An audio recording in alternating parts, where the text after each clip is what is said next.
Domingo Delgado de la Cámara nació en Madrid en 1970. Es licenciado en Derecho y aficionado a los toros desde la infancia. Al igual, es abonado de la Plaza de Madrid desde 1981. Presencia en directo más de 100 festejos al año. Fue crítico taurino del diario Metro entre los años 2008 y 2010, al igual que fue colaborador en COPE, en Onda Cero y en Es Radio durante más de 20 años. De entre sus libros de temática taurina destacamos Revisión del toreo del año 2002, Del paseillo al arrastre del año 2004, Historia de una rivalidad y La otra vida de Joselito, del que hoy venimos a hablar en el Liceo. Muy buenas, hoy estamos en una edición nueva de nuestro programa del Liceo para vosotros en nuestro canal de YouTube y contamos con el youtuber por excelencia de la tauromaquia, esa persona que tiene viva esa chispilla de la crítica a la vez que está metida en el mundo de las redes sociales y también tiene esa contingencia seria y una visión periférica de la tauromaquia. Casi podríamos decir que es una enciclopedia andante de la tauromaquia y bueno, de la sociedad y de la cultura en general. Contamos con la presencia de don Domingo Delgado de la Cámara. Muy buenas. Buenas tardes, encantado de estar con vosotros. Muy buenas, Domingo. Nos reunimos, esta es la segunda vez que nos reunimos, porque la primera vez pues tuvimos un fallo importante en la realización, bueno, directamente en la ejecución de la grabación. Y en aquella época acababas de estrenar tu libro sobre la otra vida de Joselito. Efectivamente. Donde se plantea una posible alternativa a pues, qué hubiera pasado si el que hubiera muerto en Talavera de la Reina aquel 16 de mayo de 1920 hubiese sido Juan Belmonte en lugar de Joselito el Gallo. ¿Cómo ha sido la evolución del libro? ¿Qué tal está siendo en ventas? A mí me parece una tremenda obra. ¿Cómo va la cosa? Bueno, pues estamos muy contentos. Ya vamos por la segunda edición y parece que va a haber una tercera.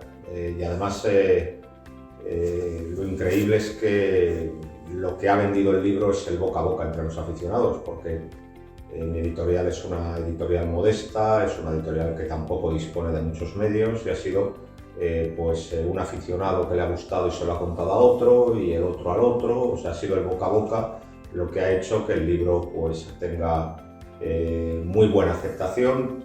Prácticamente tuvimos que hacer la segunda edición pues al mes de que estuviera el libro en el mercado. También hemos tenido el mérito añadido de que el libro se ha agotado en unos meses donde no hay temporada, porque siempre los libros de toros pues se aprovecha sacarlos pues en la primavera, cuando es la feria de San Isidro. Digamos que hay un público más propenso a comprar literatura taurina para presentarlos en las ferias. No, nosotros lo hicimos en el mes de diciembre. Bueno, pues hemos tenido mucho éxito. La segunda edición se está vendiendo muy bien y estamos muy contentos. Es posible, quizá, no sé si lo notará usted, que el mundo taurino, la gente que es aficionada a los toros, como que tiene una inquietud cultural quizá más acentuada que lo que pueden ser otras aficiones de ocio, de teatro. Pues eso dicen las encuestas del Ministerio de Cultura. El Ministerio de Cultura pues hace unas encuestas anuales sobre los gustos de los españoles y sobre sus criterios, vamos a decir, artísticos o estéticos. Y sí, uno de los datos sorprendentes es que el aficionado a los toros suele tener un nivel cultural muy superior al de los espectadores de otros eventos y además suele ser una persona más leída y también que tiene una tendencia mayor pues, a, por ejemplo, ir al teatro o ir al cine. Entonces esto desmiente completamente pues, ese bulo tan burdo pero tan manejado que siempre han utilizado los antitaurinos de presentar al aficionado a los toros como un hombre de Neandertal absolutamente inculto e ignorante. Pues parece que es lo contrario, que los estudios de la media de los espectadores taurinos es superior a la media de la sociedad, su hábito de lectura también es superior y su interés por los otros espectáculos también es superior. Efectivamente. Volvamos un poco al libro, porque en el libro nos situamos, pues primero pues se nos cuenta un poco, se nos introduce a Joselito y se nos habla un poco pues, de su familia taurina y también de cómo Joselito rompe moldes, y nos encontramos a un personaje singular al que los ganaderos clasistas, vamos a llamarlo así, de la época, que eran señores de buen puro, buen comer y de buen linaje familiar, que sientan en su mesa a un torero, cosa inédita hasta el momento, ¿no?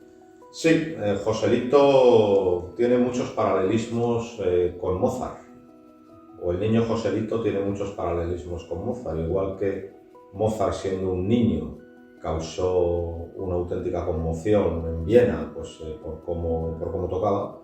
Pues Joselito, siendo un niño, pues también deslumbra a aficionados y ganaderos por su enorme sabiduría taurina y por su cabeza despierta delante de las becerras. Y efectivamente sucedió lo que has dicho. Los ganaderos estaban tan fascinados por el niño Joselito, que era un niño de 12, 13, 14 años, que le sentaban a comer a su mesa después de las tientas.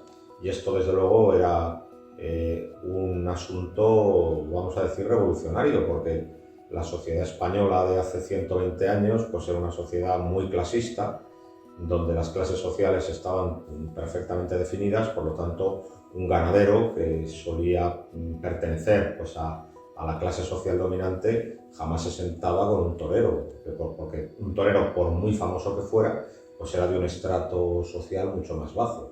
Entonces, Lagartijo, con todo lo importante que fue, o Guerrita, con todo lo importante que fue, nunca se sentaron a comer con los ganaderos, y Joselito sí, y a una edad inverosímil, siendo un niño. Y los ganaderos están tan embobados con la sapiencia de Joselito que le hacen caso. Y Joselito es el que cambia el toro de lidia. El toro de lidia actual es un producto de José Gómez Ortega. En dos sentidos. En un primer sentido, cambia la selección de las ganaderías, y eso va a cambiar el toro. Hasta entonces, lo único que se buscaba en las ganaderías era un toro que me empujase en el caballo. Pero el juego en el último tercio con la muleta no tenía relevancia ninguna. Es que en los tentaderos ni siquiera se probaba la becerra con la muleta. Después de picarla se le abría la puerta al campo. Y es Joselito el que dice: no, espera que la voy a torear de muleta. Esto que ahora nos parece tan normal fue un giro copernicano en la selección del toro, porque ya se empezó a seleccionar un toro que fuera más y que llegara con capacidad de embestir hasta el final, mientras que durante todo el siglo XIX simplemente se había buscado un toro para el primer tercio, para la suerte de Vares. Y luego también es el torero que impulsa el encaste Vista Hermosa, la casta Vista Hermosa. Durante el siglo XIX, pues la cabaña brava española es un mosaico de castas distintas, y digamos que la casta Vista Hermosa es una casta local que está localizada pues, en lo que es la Baja Andalucía. Es Joselito quien ve que ese toro es el único que es capaz de aguantar faenas de muleta, es el único toro que es capaz de ir a más, y por tanto ese toro Joselito lo va a imponer en todas partes. Y entonces el toro, la cabaña brava va a cambiar totalmente. Todo ese crisol de castas va a desaparecer o va a quedar reducido a la marginal, y todo va a ser Vista Hermosa, y eso es por el impulso de Joselito. Es algo sencillamente impresionante cómo, siguiendo la línea, además de muchos de las ganaderías que hoy vemos un poco que se salen de la tónica dominante, también vienen de Vista Hermosa. No, claro, es una cosa... evidentemente. O sea, lo que no es Vista Hermosa pues son las dos ganaderías que tienen sangre vazqueña, que son pues Concha y Sierra, Prieto de la Cal y algún reducto en Portugal, Miura y Pablo Romero, aunque ambas han estado relacionadas con la casta Vista Hermosa porque algún semental han echado, aunque ellos lo nieguen. La pinta. Aunque ellos lo nieguen. Y luego, pues, en la zona de la ribera del Ebro, pues hay algunas vacas navarras para las capeas, pero poco más. El resto, es decir, el 99% de la cabaña brava es Vista Hermosa. Yo he escrito, y la frase creo que es acertada, porque ya me la ha copiado mucha gente sin citarme, que el toro con el que floreció el arte de Juan del Monte lo creó en el campo Joselito, y fue así. Es decir, ese toro noble que admitía faenas de muleta fue el que permitió que Belmonte sobreviviera en las ferias, pero ese toro lo impulsó Joselito. O sea que la contribución de Joselito es espectacular. Y lo increíble es que murió con 25 años. Fíjate todo lo que hizo. Si hubiera muerto de viejo, pues muy probablemente la tauromaquia hubiera evolucionado con mucha más rapidez de lo que lo hizo. Yo, bueno, con Joselito lo observamos también en el libro, pero en el libro pues hay que tener en cuenta de que es un relato de qué hubiera pasado si el que hubiera muerto hubiese sido Juan Belmonte. Pero sí que observamos cómo la fiesta comienza a ser un espectáculo de masas y Joselito es un poco esa persona que se da cuenta de ello y como que lo comienza a gestionar. Digamos que le devuelve la tauromaquia al pueblo, impulsa la creación de plazas monumentales y en según qué ciudades como que la tauromaquia deja de ser una cosa, no la tauromaquia en sí, sino más bien la fiesta de los toros con su lidia, vamos a decir, ordinaria, deja de ser una cosa de ricos, que más o menos estaba siendo en ese momento, o de personas pudientes, y como que se pasa otra vez a devolver al pueblo. Hombre, la fiesta de los toros ha tenido dos revoluciones industriales. Hay una primera revolución industrial en tiempos de Lagartijo y Frascuelo y una segunda revolución industrial en tiempos de Joselito y Belmonte. Y efectivamente, esta segunda revolución industrial la impulsa Joselito, pero es importante la primera también. Hasta la aparición de Lagartijo y Frascuelo, es decir, hasta el último cuarto del siglo XIX, pues las figuras del toreo se movían en un eje que tenía pues la Baja Andalucía en uno de sus extremos, Pamplona, Vigo y San Sebastián en el otro extremo y en el centro Madrid. Y luego también iban a Barcelona, a Valencia y a Zaragoza. Y ya está. Y ese era el ámbito de actuación de las figuras del torero. De ahí no se movían. La Baja Andalucía, el norte Madrid, Barcelona, Valencia y Zaragoza. Nada más. Es en tiempos de Lagartijo y Frascuelo cuando las figuras del toreo empiezan a aparecer por todo el territorio nacional. Y es en tiempo de Lagartijo y Frascuelo cuando en todas las capitales de provincia se erige una plaza de toros. Claro, Lagartijo y Frascuelo eran dos toreros colosales. Lagartijo quizá fue el mejor torero del siglo XIX, un torero muy completo, y Frascuelo tuvo que ser un torero muy valiente. Pero aparte de su capacidad torera y de su indiscutible categoría como profesionales, creo que a Lagartijo y a Frascuelo les ayudaron dos circunstancias enormemente. Una primera es la difusión de la prensa escrita.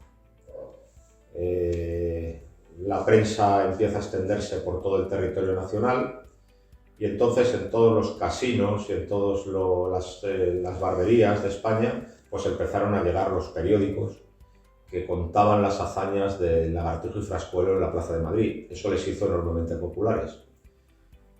Y claro, en todos los sitios quisieron verlos.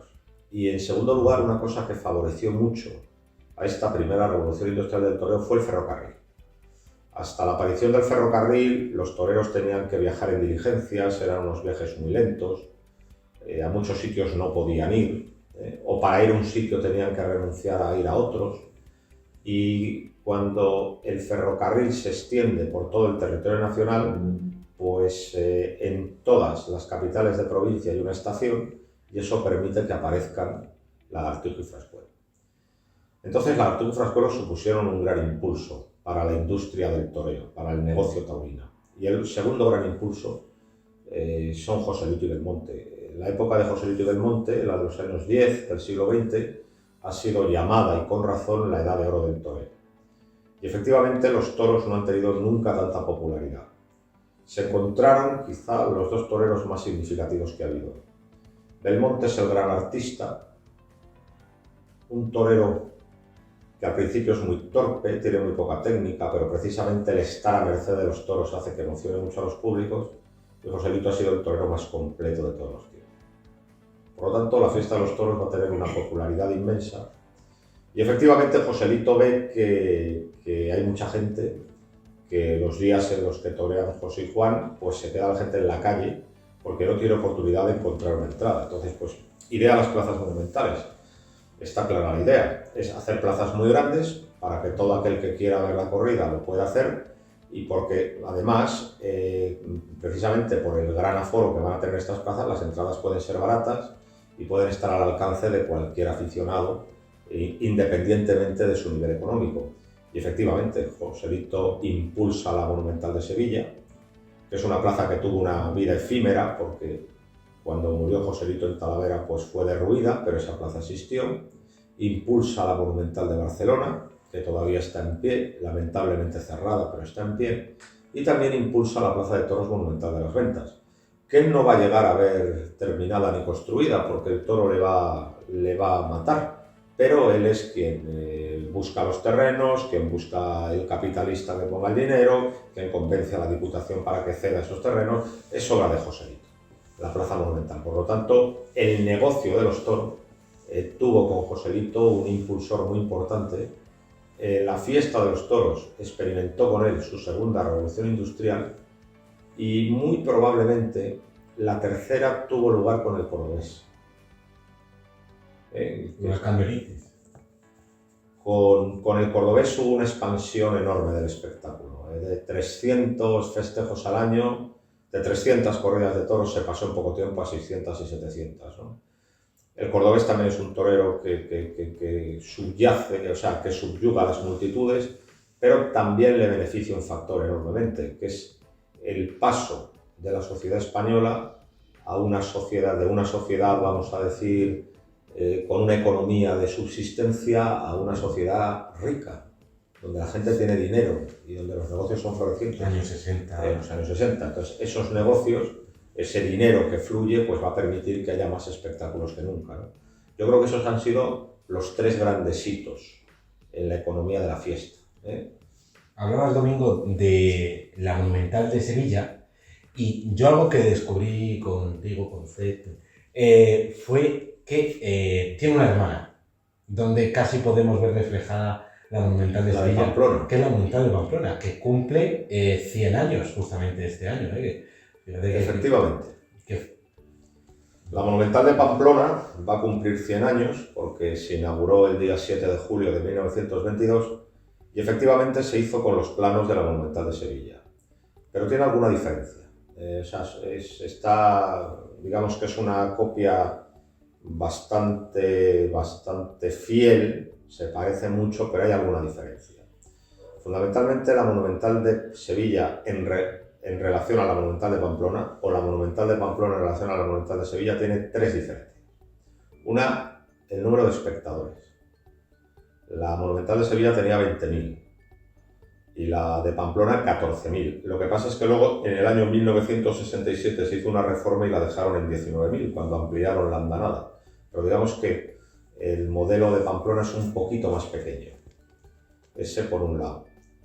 Por otro, en la Monumental de Sevilla la andanada estaba descubierta, mientras que en la Monumental de Pamplona estaba cubierta.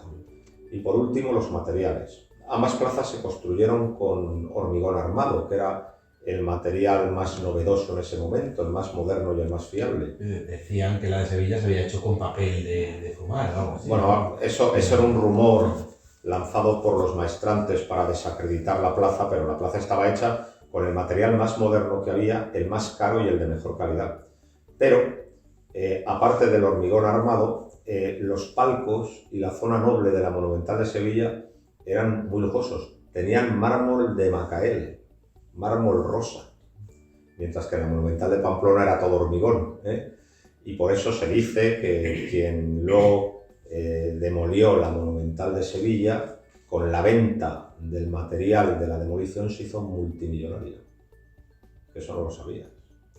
Y efectivamente, cuando la plaza de Pamplona, la vieja plaza de Pamplona, se quema en septiembre del año 21 y de cara a los Sanfermines del año 22, pues se escogió los planos más modernos que había en ese momento y se cogieron los de la Monumental de Sevilla, porque además quien hizo la Monumental de Pamplona fue el mismo que hizo la Monumental de Sevilla. El arquitecto fue Francisco Urcola, de San Sebastián, que por cierto, 20 años antes, había erigido uno de los cosos más bonitos que ha habido y que lamentablemente fue demolido, que es el Chofre de San Sebastián.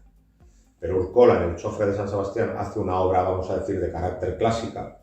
Era un edificio pues de aspecto neomudéjar, como la mayoría de las plazas, mientras que el estilo de la Monumental de Sevilla y la Monumental de Pamplona era totalmente rompedor, ¿no? En la época. Maravilla. ¿Cuál fue la importancia? Porque hay varios personajes que podemos eliminar en el libro que tienen mucha influencia en el peso y en el carácter que adquiere Joselito.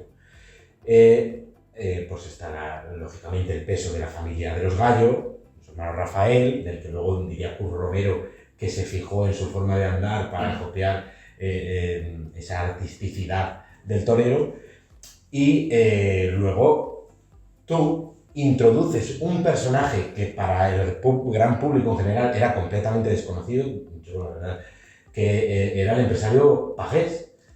¿Cómo vino esa inspiración de introducir? Vamos a ver, Joselito a lo largo del libro, que como ya has dicho es una ucronía, es una historia supuesta, es que hubiera pasado si Joselito no le mata al toro en Talavera.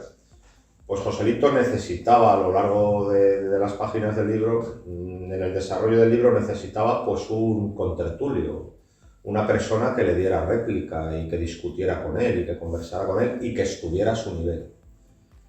Y entonces el personaje ideal era Pagés. Pagés ha sido un tipo muy importante y muy decisivo en el empresariado taurino. Y es un tipo muy desconocido, es un personaje muy desconocido, por lo tanto era el ideal. Y por cierto, para que veas hasta qué punto era hábil e inteligente Pagés, que amarró a los maestrantes de Sevilla un contrato para él y para las dos generaciones que le sucedan. O sea, fíjate hasta qué punto fue hábil. Y este año de 2022, se cumplen los 90 años de la presencia de la familia Pagés al frente de la maestranza, y ahí sigue, o sea, para que veas hasta qué punto era un hombre inteligente. Entonces, pues, la trayectoria de Pagés, que es un hombre muy desconocido para la mayoría de los aficionados, pues es muy interesante. Pagés era un aficionado de tendido, era de Barcelona, Eduardo Pagés Cubiñá. Era un aficionado de tendido que se dedicaba a publicar pequeñas revistas taurinas que normalmente tenían muy pocos números, porque como no tenía dinero, pues la revista que publicaba pues desaparecía al poco tiempo.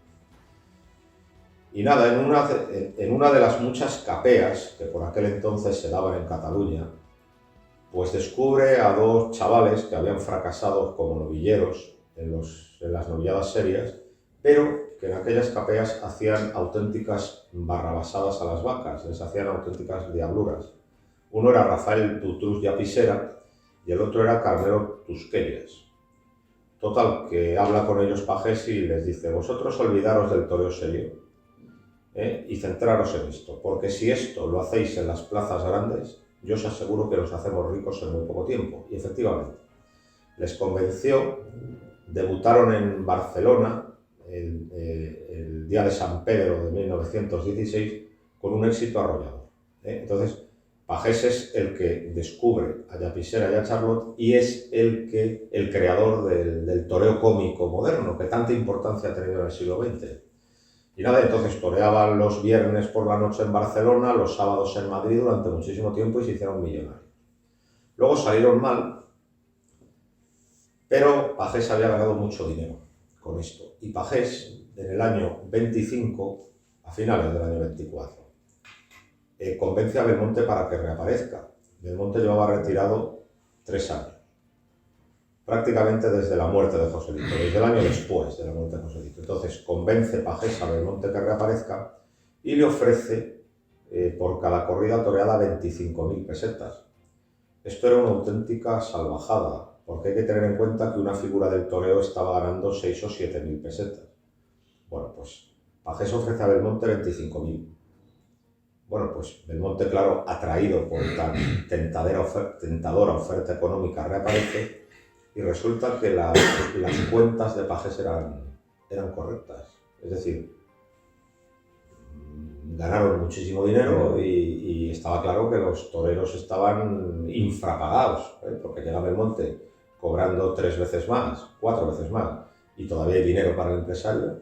Bueno, pues entonces ganaron muchísimo dinero y eso le permitió pues hacerse con un montón de plazas. Se hizo con Madrid, se hizo con Salamanca, se hizo con Santander, se hizo con Valladolid, se hizo con Sevilla, que todavía la conservan sus herederos. Entonces fue un tipo muy importante, uno de los grandes empresarios taurinos. Entonces era el ideal para ser el apoderado de Joselito. Ya que Belmonte no está, pues en este caso apodera a Joselito. Y yo creo que es uno de los aciertos del libro.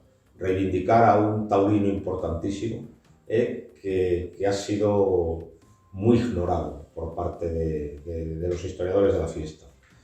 Y luego también aparece en el libro Camará. Ahí va yo, que es otro de esos personajes muy importantes, porque además aparece como un torero, un posible torero que ni fue ni falera, y vamos deduciendo a través de tus líneas, de tus palabras, cómo ese va a ser luego el gran Camará que apodere a Manolete. Eso es. Joselito no solo crea el toro actual, no solo es el impulsor de las plazas monumentales, sino que también Joselito idea cómo tiene que ser la carrera de un torero. Es decir, idea la figura del apoderado. Hasta Joselito el apoderado no tiene ninguna importancia. Es un simple secretario que se dedica, vamos a decir, a las tareas burocráticas, pero todo lo referido a la contratación, a qué ganaderías toreo, con quién toreo, qué día toreo, todo eso lo decidía el propio matador, ¿no? Entonces Joselito ve que esta forma de actuar no es operativa, que el torero tiene que estar concentrado en lo que es matar los toros, pero que tiene que haber una persona a su lado de su absoluta confianza que se ocupe de todo lo relativo con la negociación con las empresas. ¿Por qué? Porque si el torero se tiene que dedicar a eso, se distrae, ¿no? Eso por un lado. Y por otro, Joselito también ve que a la carrera del torero hay que llevarla de una forma diferente, de una forma distinta hasta como se había llevado en ese momento, ¿no? En ese momento, pues la verdad es que los toreros eran muy poco exigentes, más o menos pues toreaban la ganadería que les ponían sin hacer preguntas, aceptaban el dinero que les daban sin hacer preguntas, y Joselito, claro, Joselito piensa que quien se tiene que llevar el dinero fuerte de la corrida es el torero, que para eso llega a la plaza, ¿no? Y luego también Joselito se da cuenta que no todas las ganaderías se prestan al triunfo y que por lo tanto hay que escoger las que sí se prestan. También se da cuenta que la actuación repetida de los toreros en las plazas de mucha responsabilidad les queman y les bajan el cartel ante la exigencia del público. Entonces todo eso hay que pensarlo y todo eso hay que redefinirlo. Entonces pues Joselito piensa pues eso, que las ganaderías tienen que ser elegidas, que el dinero hay que pelearlo, que la temporada tiene que ser progresiva y hay que ir a todas partes, pero en el día bueno y no quemarse. Y todo esto se lo cuenta Camará. Camará fue el novillero revelación de 1917 y le dio la alternativa el propio Joselito en 1918, en la Plaza de Madrid, en el mes de marzo. Ese día Joselito le borró. Camará traía fama de buen banderillero, Joselito le ofreció las banderillas y le borró, pero a pesar de eso le ayudó mucho y aquel año Camará toreó mucho con Joselito, toreó hasta 50 corridas de toros. Y en aquellos viajes en tren, y en aquellas conversaciones, en aquellos viajes interminables, pues Joselito le contó todo esto. Y Camará tomó nota.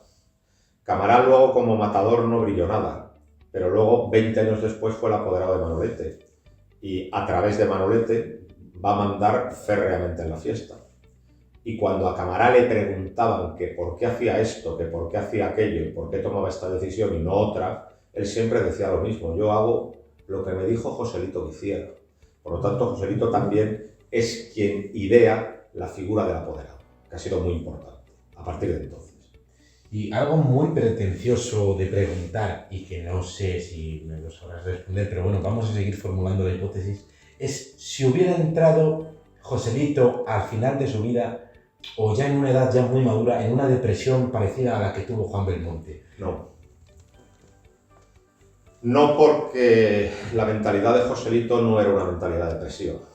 Joselito era una persona todo lo contrario. Era una persona muy racional, una persona que daba la exacta importancia que tenían todas, o sea, le daba a cada cosa su importancia justa. no era obsesivo. No. Es decir, Joselito no tiene nada que ver con Belmonte. Por tanto, hubiera tenido una vejez distinta. Para ser más claros, Joselito no se hubiera suicidado, porque, bueno, Belmonte tenía una personalidad tendente hacia eso. La personalidad de Joselito era completamente diferente.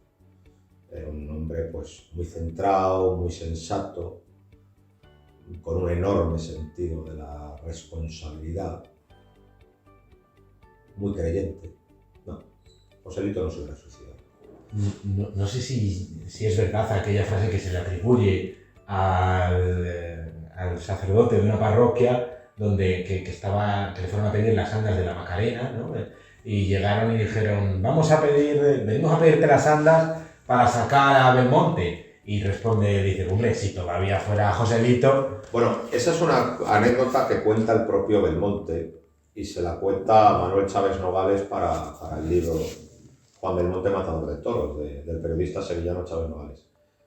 Pues sí, esa anécdota sucedió y a Belmonte le encantó, porque Belmonte era un tío muy inteligente y, por cierto, el mayor partidario y admirador de Joselito. Bueno, pues sí, efectivamente, cuando Belmonte sale por primera vez por la Puerta Grande de Sevilla como matador, pues una masa enloquecida pues le saca de la maestranza, le atraviesa con Belmonte en hombros el puente de Triana y llegaron a la iglesia de Santa Ana, que es la iglesia más grande que hay en Triana, y efectivamente irrumpieron en la iglesia para coger unas andas y sacar en procesión a Belmonte.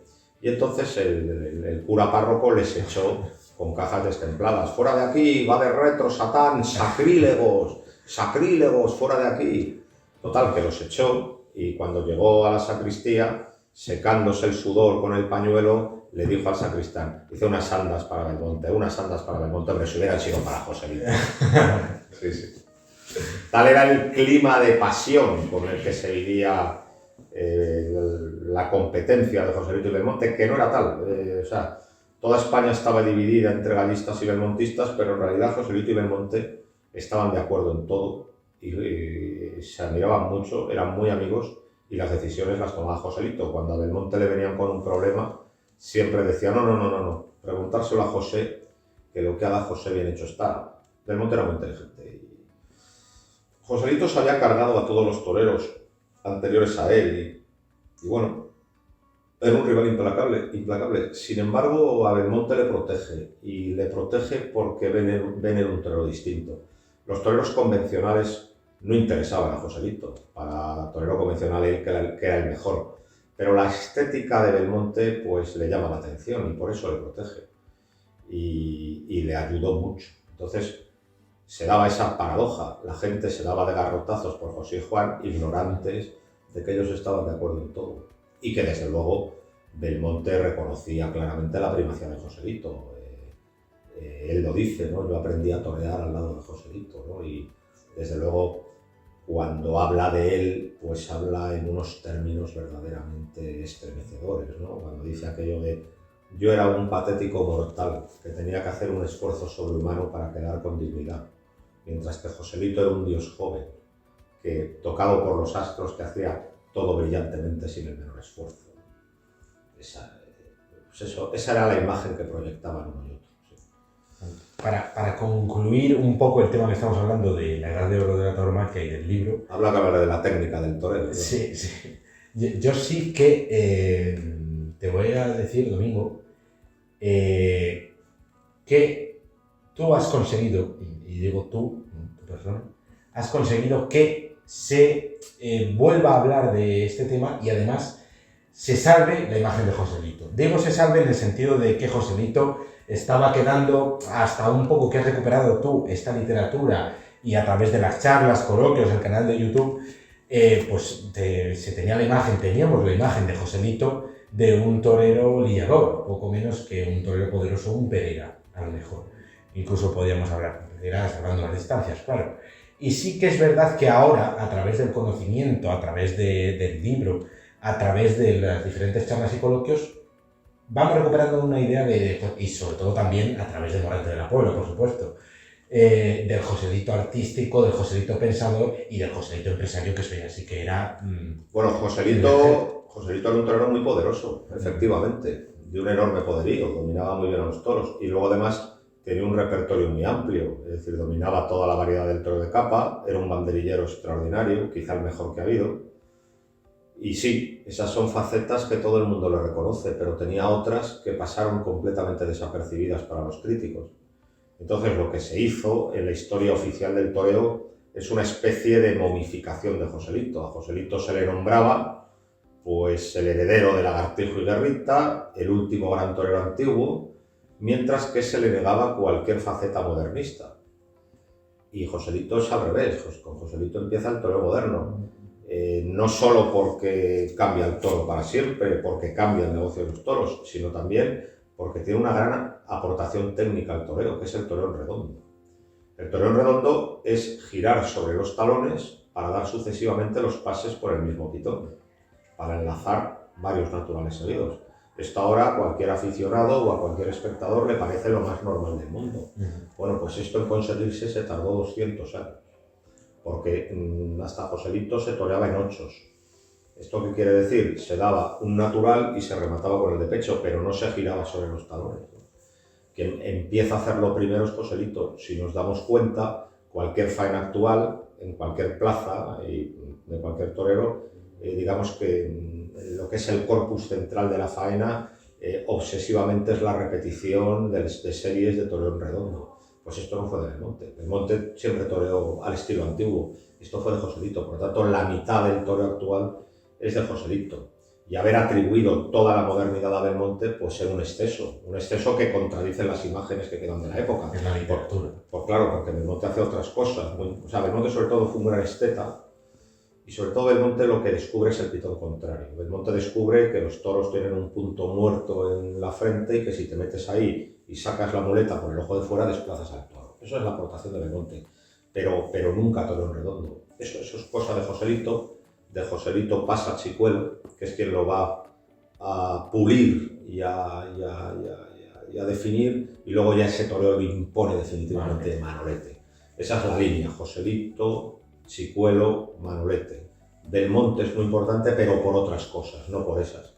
Entonces era un poco injusto atribuir el toreo actual únicamente a Belmonte, porque la aportación de Joselito es importantísima, y la aportación de Joselito luego es absolutamente perfeccionada por Chicuelo y luego impuesta definitivamente por Manolete. Por lo tanto, esos tres toreros tienen la misma importancia que Belmonte. Lo que llama un poco la atención de esta época y lo que aparece también un poquito en el libro es la crítica de Corrochano, ¿no? Cómo cambiamos de ser, pues casi, vamos a decir, su mayor redentor o su mayor definidor.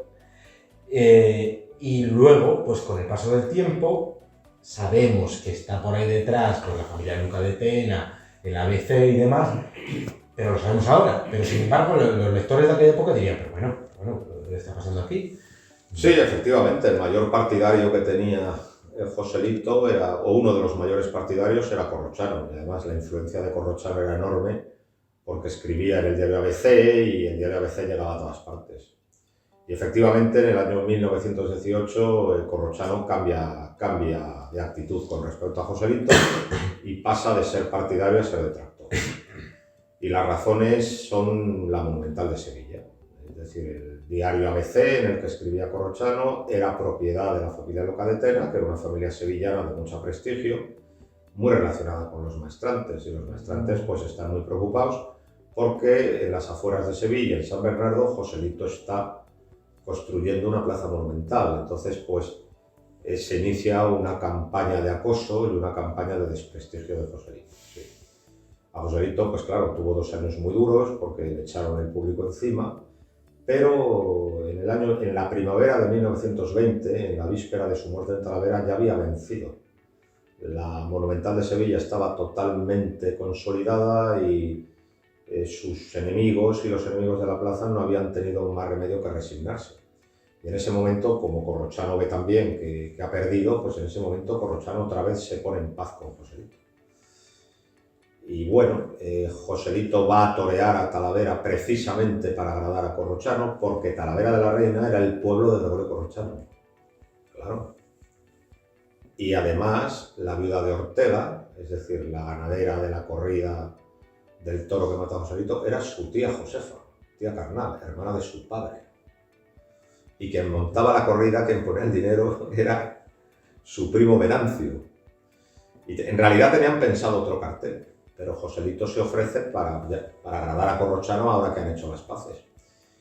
Y bueno, pues una circunstancia desgraciada, un toro burriciego que había perdido la vista en la suerte de varas por la sangre de los caballos en el testú, pues se le arrancó de modo imprevisto, le hizo al aire, Joselito cayó, hundió el pitón en su estómago y lo mató. Entonces, a partir de ahí, Corrochano tuvo un enorme arrepentimiento, ¿no? Que duró muchos años. Y la culminación de ese arrepentimiento es que es torear. Introducción a la tauromaquia de Joselito, que es un libro que escribe Corrochano en el año 1953, o sea, ya 33 años después de Joselito muerto. Y que es un libro que yo recomiendo a los jóvenes aficionados, porque lo que hace Corrochano es hablar de la lidia de un toro a través de la sabiduría de Joselito. Entonces es un libro muy interesante y que todavía es muy actual. Pero el libro tiene un fallo, que es que Corrochano no se dio cuenta del toreo redondo de Joselito. Y entonces, pues en ese sentido queda cojo porque no habla de su gran aportación a la técnica. Pero es un libro muy interesante. Y como se ve, la relación de Corrochano con Joselito, pues fue una relación pues, muy compleja y llena de altibajos. Pero Corrochano nunca dejó de admirarlo y siempre ha reconocido que era el mejor torero que había visto. Nuestros espectadores, nuestros televidentes, nuestros seguidores de YouTube, que ya querremos tener tantos algún día como los que tiene Domingo, sí que es verdad que vamos, las cosas como son, no le dedicamos el mismo espacio, tiempo y trabajo que le dedica él. Bueno, vamos a hablar un poquillo de la actualidad taurina, porque es que estamos ahora mismo pues en unas fechas en las que bueno, pues conocemos los carteles de Sevilla, empieza la Feria de Valencia el sábado, se acaban de filtrar los carteles de San Isidro, acabamos de terminar el Carnaval de Toro de Ciudad Rodrigo y la Feria de Olivenza. ¿Cómo ve Domingo Delgado de la Cámara en la actualidad? ¿Qué le parecen a ustedes esas posibles filtraciones de los carteles de San Isidro? Bueno, con respecto a San Isidro, pues yo creo que es una feria que le sobran 6 festejos. Creo que este año los carteles son más redondos que otros, yo creo que son más interesantes, creo que se puede poner con toda facilidad 10 o 12 no billetes, pero junto a esos carteles redondos hay 5 o 6 carteles que no tienen ninguna categoría para estar en la primera feria del mundo. Carteles que se deben a los muchos compromisos, a toda esta clase de asuntos, ¿no? Entonces, esos carteles tienen que estar en Madrid, pero no en San Isidro. Esos carteles tendrán que estar a lo largo de la temporada, que es cuando hay que dar las oportunidades. Verán. Claro, la empresa dice que prefiero darlos en San Isidro porque las cuentas me salen mejor, pero evidentemente San Isidro tiene que ser la cita estelar de la temporada y por lo tanto las oportunidades tienen que ser fuera de San Isidro. Y además otra cosa, estas oportunidades se van a dar con ganaderías muy buenas. Con ganaderías más que buenas, ganaderías que tienen acreditada una nobleza. Hombre, si pones un cartel flojo, por lo menos que la ganadería sea dura, que sea torista, para que tenga aquello un mínimo atractivo. Es que claro, es que toreros de la segunda fila y ganaderías que no tienen trayectoria y no tienen fama de casta, pues aquello está muy desvaído, ¿no? Entonces, yo la principal crítica que la hago es a la Feria de San Isidro es que sobran clarísimamente 6 carteles, es decir, la Feria de San Isidro tiene que durar 3 semanas y nada más. Y luego también faltan una serie de ganaderías toristas que no deben faltar en Madrid. No puede faltar Miura, no puede faltar Cuadri, no puede faltar Dolores Alegre. Y luego falta un matador, que es Pereira. Lo que se ha tratado con injusticia, porque gustará más o gustará menos, es un torero que tiene una trayectoria muy respetable en Madrid, con muchas puertas grandes, mientras que se ha tratado mejor a toreros que no tienen esa trayectoria. Pero a pesar de que a la feria les sobran 6 festejos, y también a pesar de que no está Pereira, sí que es verdad que hay 10 carteles bastante interesantes y es una feria bastante más rematada que las de los últimos años. Hay ambiente, ¿eh? Yo percibo, quizás sea mi falta de conocimiento sobre la materia, pero sí que yo percibo ambiente. yo recuerdo unos años cuando se filtraban los carteles de Tauro Delta, los últimos años de Tauro Delta, estaba la gente asqueada, como otra vez el Capea, no sé qué, no sé cuál. Y yo este año noto algo de ambiente. También es verdad que venimos de la pandemia, venimos de no tener un San Isidro regular. Hombre, yo creo que hay que tener en cuenta que Morante de la Puebla en este último año y en estos 2 últimos años ha supuesto un enorme revulsivo para la fiesta de los toros. Digamos que es como el abanderado de todo un movimiento taurino que reivindica el torear bien, después de muchos años de toro especulativo. Y con él están otros toreros, está Juan Ortega, está Pablo Aguado, está Emilio de Justo, es decir, hay un cierto interés que hace tiempo no se veía. Entonces, pues eso se demuestra en el entusiasmo de la gente. A mí lo que me preocupa es una situación económica muy delicada y que se puede poner peor con todo lo que está sucediendo, y eso puede tener una incidencia muy negativa en las taquillas. Pero evidentemente hay interés. También los carteles de la Feria de Sevilla, donde también Morante es el actor principal, pues también han caído muy bien y desde luego hay mucho interés. Vamos, hay ilusión ante la nueva temporada. Y otra cosa que está de actualidad y que bueno, pues hemos estado siguiendo un poco por su canal de YouTube es la vuelta de José Tomás. Bueno, eso es una pachanga, es decir, las figuras del toreo van a Valencia, van a Sevilla, van a Madrid, luego van a Pamplona, luego van a Bilbao, torean toros de plaza de primera, torean entre ellos compitiendo.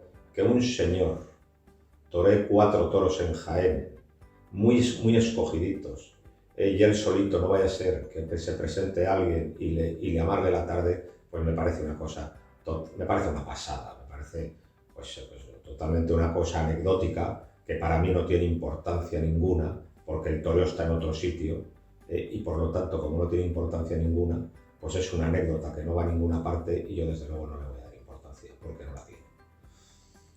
Y ahora algo que sí que hemos notado todos y que también han comentado en su canal de YouTube, pues esa serie de contertulios tan sapienciales que lleva usted, y pues es ese ambiente, esa vuelta a la normalidad que ha supuesto Ciudad Rodrigo y Olivenza y que da esperanzas. O sea, yo después de ver Ciudad Rodrigo, yo he estado todos los días allí, como me imagino que usted también, pues yo iba con la idea de, bueno, no van a ser unos carnavales iguales. Yo iba con esa idea. Y sin embargo han sido unos carnavales de lo más semejantes. Sí, ¿no? Sí, yo creo que sí. Yo creo que ya el asunto de la pandemia ya, pues es que ya no da más de sí, ya ha terminado y yo creo que en ese sentido no tenemos que tener demasiada preocupación. La preocupación es lo que está pasando en Ucrania, que eso puede tener como consecuencia que se desate una inflación tremenda y una crisis económica galopante que impida a la gente ir a los toros porque necesita el dinero para cosas mucho más urgentes, ¿no? El problema es que la situación económica se está poniendo muy fea. Y luego, claro, también subyace por debajo de eso, pues un gobierno totalmente vendido a los enemigos de España, que está en manos de un tipo absolutamente imprevisible y por lo tanto eso puede también llevar a España a la convulsión en un futuro, en un tiempo un futuro breve, en un tiempo pues, muy próximo, ¿no? Esperemos que estos temores no se concreten y que la gente pueda seguir viviendo medianamente bien y que políticamente España tenga una cierta estabilidad, porque yo temo mucho una crisis económica galopante, una estaflación y temo mucho pues, una situación política convulsa, porque eso, claro, tendría que afectar a la fiesta de los toros, para mal.